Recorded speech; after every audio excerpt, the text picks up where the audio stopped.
Like, share, subscribe and click on the bell icon to never miss an update from Ye Hai India. Gramophone records पर playback singers को credit मिलने की शुरुआत हमारी भारत रत्न लता मंगेशकर जी से हुई। मगर वो कौन सा गाना था जिससे ये सिलसिला शुरू हुआ और कैसे, आइए देखते हैं।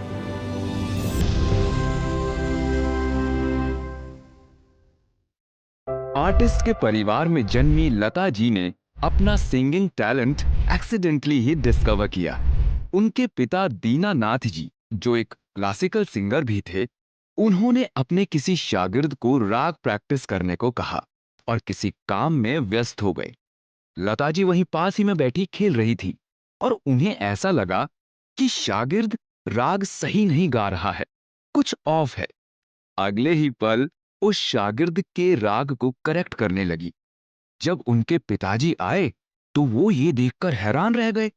उन्होंने कहा, अरे हमारे घर में एक गायिका है और हमें पता ही नहीं। फिर लता जी ने क्लासिकल म्यूजिक सीखना शुरू किया। पर जब वो 13 साल की थीं, तब उनके पिताजी का अचानक निधन हो गया। वो 5 बहन भाइयों में सबसे बड़ी थी। उनका बचपन यहीं खत्म हो गया और सारी जिम्मेदारी उन पर आन पड़ी। वो मुंबई आकर स्ट्रगल करने लगी। शुरुआत में उन्हें काफी रिजेक्शन भी मिला। उस जमाने की जो फेमस गायिकाएं थीं, वो नेजल टोन से गाती थीं और लता जी को अक्सर ये कहकर रिजेक्ट कर दिया जाता था कि उनकी आवाज बहुत पतली है। लेकिन एक म्यूजिक डायरेक्टर थे जिन्हें उन पर यकीन था, जिन्हें लग गया था कि ये एक दिन इंडस्ट्री पर राज करेंगी। वो थे कंपोजर खेमचंद प्रकाश जी। लता जी का हिंदी पहला सोलो सुपरहिट था महल फिल्म का गाना आएगा आने वाला।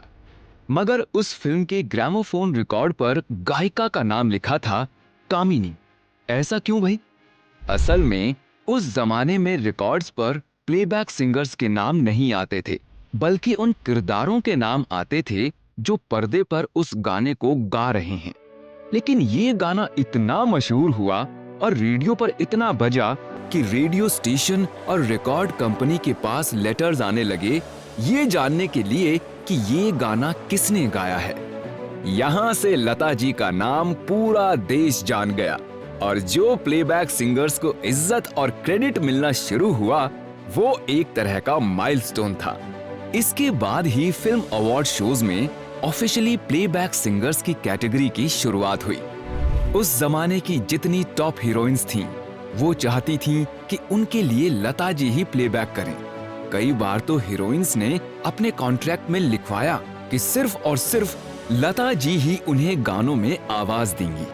ऐसा इसलिए क्योंकि अगर लता जी ने कोई गाना गाया है मतलब वो हिट है। वर्सेटाइल तो वो इतनी थी कि उन्होंने हर सिचुएशन, हर मूड, हर जॉनर के गाने गाए। 1963 के रिपब्लिक डे इवेंट में जब उन्होंने नेशनल स्टेडियम से ऐ मेरे वतन के लोगों गीत गाया तो पंडित नेहरू अपने आंसुओं को रोक नहीं पाए और पूरे देश की आंखें नम हो गईं। चाइना के साथ युद्ध के बाद इस गीत ने लोगों में देश प्रेम का भाव बढ़ाया।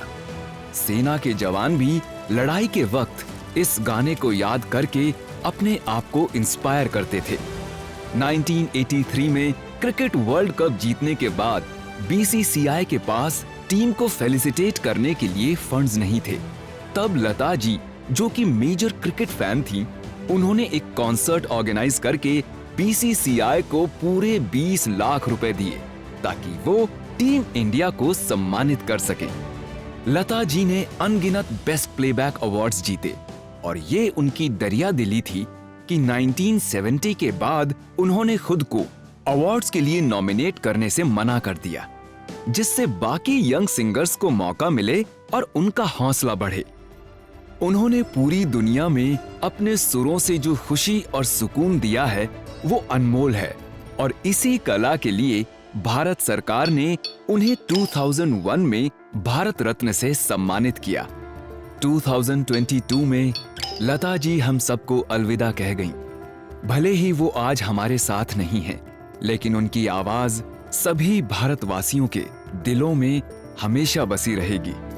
जिस हवा में हम सांस लेते हैं, उस हवा में उनकी आवाज खुशबू की तरह फैली रहेगी।